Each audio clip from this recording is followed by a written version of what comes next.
अस्सलाम वालेकुम नाज़रीन, मैं हूं आसिफ जट। बड़े दिलचस्प व्लॉग है, साथ रहिएगा। कल पाकिस्तान में असम्बलियां तहलील हुई और एक तरफ थे पाकिस्तान के सियासतदान जिन्होंने मुल्क को 16 माह चलाया, यानी कि पीडीएम की हुकूमत, और एक तरफ है पाकिस्तान की अवाम। अब मैं मुआवजा जरा करा रहा हूं, आप देखिएगा कि कैसे लोग हैं जो हमें रूल करते हैं, जिनकी हम पे हुक्मरानी होती है। तो ऐवान में एक खुशी की लहर थी और एक दूसरे को जो है मुबारकबादें दी जा रही थी, हंसी मजाक चल रहा था, ऐसे जैसे बहुत ही बड़ा कारनामा किया हो और मुल्क को खुशहाली के एक अरूज पर लेकर गए हों और अवाम जो है वो बड़े सुख का सांस ले रहे हों। ऐसे खुशी मनाई जा रही थी अपने आखिरी अयाम में। अब हुआ ये कि बिलावल भुट्टो जरदारी जो है वो ऐवान में आए और उनका इस्तकबाल किया गया। फिर नारे लगे कि वजीर आजम बिलावल भुट्टो,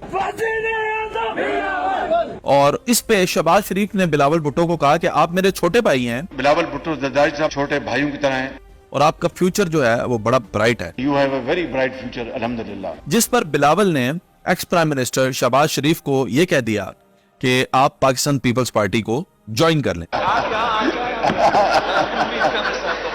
अच्छा, शहबाज शरीफ साहब ने एक और बड़ा जबरदस्त जुमला कहा। वो ये कहा कि इसहाक डार साहब ने बड़ी मेहनत की। इसहाक डार साहब बड़ी मेहनत से काम किया इन्होंने।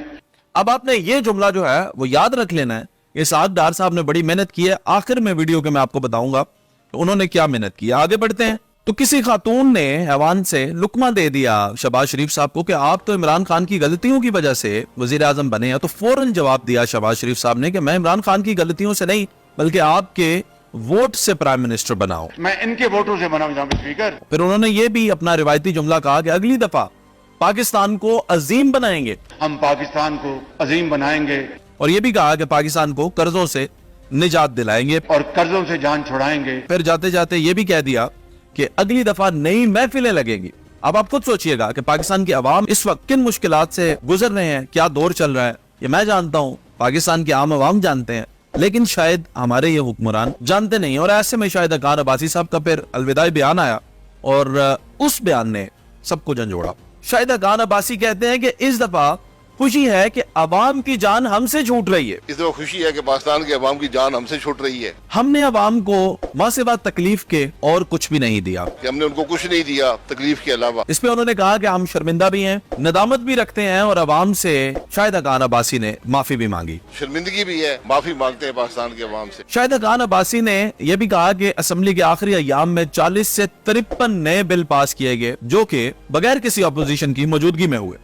और जाते जाते आपको यह भी मैं बताता चलूं कि इस हुकूमत ने सरकारी अफसरान को नवाजा कैसे। आप सरकारी अफसरान को नवाजने का मकसद, मेरा ख्याल है कि आप अवाम बड़े शऊर वाले हो गए, आपको समझ आई गई होगी कि सरकारी अफसरान क्या फायदा दे सकते हैं किसी को। तो सरकारी अफसरान को जो नवाजा गया है आखिरी रोज, वो कुछ इस तरह से नवाजा गया है कि 50% इनके जो सफरी अलाउंस होता है इनका, उसमें इजाफा करके गए हैं। तो सफरी अलाउंस 50% बढ़ जाए, इसका क्या अंदाजा आप कर सकते हैं, जरा मैं आपको थोड़ा सा एक्सप्लेन करता हूं। 17 से 18 ग्रेड के जो अफसरान है उनको मिला करेगा योमिया की बुनियाद पे 3840 रुपए।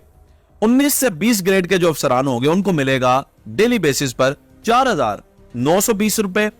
21वें ग्रेड के अफसरान को मिला करेगा 6000 रुपए आप डेली बेसिस पर, यह सफरी अलाउंस है। 22वें ग्रेड के अफसरान को मिला करेगा 7200 रुपया जो कि सफरी अलाउंस है। मैं आपको यह बताता चलूं, जो मैंने जुमला आपको कहा था कि इसहाक डार साहब ने बड़ी मेहनत की, इसको आपने ज़हन में रखना है। और अब आप मेहनत का जो निचोड़ है वो साउथ एशिया इंडेक्स ने, बिल्कुल जैसे ही हुकूमत गई, असम्बलियां तहलील हुई, उसी वक्त उन्होंने इंडेक्स जारी कर दिया और वो था अप्रैल 2022 से लेकर 9 अगस्त 2023 तक का इंडेक्स, यानी जो भी कारकर्दगी रही इस हुकूमत की। तो उसमें लिखा है जी, जीडीपी ग्रोथ जो पाकिस्तान की रही वो 2022 में थी 6.1% और 2023 में इस वक्त है 0.29%। इसके बाद मैं आपको बताता चलूं कि इंडस्ट्रियल ग्रोथ जो है पाकिस्तान की सन 2022 में थी 7.19% और अब 2023 में है ये मनफी 2.94%। इसके अलावा टोटल जीडीपी जो पाकिस्तान का है वो 2022 में था $383 बिलियन और इस वक्त है $341 बिलियन। इसके अलावा एक्सपोर्ट, रेमिटेंस, एग्रीकल्चर, हर ही शोबे में आपको पता है कि हम पीछे जा रहे हैं। और आखिर में डॉलर का रेट सन 2022 अप्रैल में था 186 रुपए और आज की तारीख में है अगस्त में 287 रुपए। तो आप अंदाजा लगा सकते हैं कि इसहाक डार साहब ने कितनी मेहनत से काम किया है कि पाकिस्तान को यहां तक लाने के लिए जाहिर है मेहनत तो लगती है।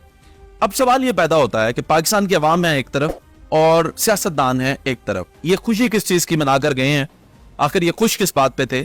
क्या ऐसा रिलीफ है जो पाकिस्तान की अवाम को मिला? मेरे पाकिस्तान की अवाम कमेंट में लिखकर बता सकते हैं। और क्या ये वही सियासतदान है जिनके पीछे हम आग बबूला रहते हैं, सोशल मीडिया पे एक दूसरे से इख्तलाफ राय रखते हुए न जाने किस हद तक पहुंच जाते हैं? क्या ये वही सियासतदान है जिन्होंने पाकिस्तान को यहां तक पहुंचाया है, या ये वो सियासतदान है जो पाकिस्तान को एक दिन वाक़यातन अजीम बनाएंगे? ये सवाल मैं आपके लिए छोड़ता हूं, जवाब जरूर दीजिएगा।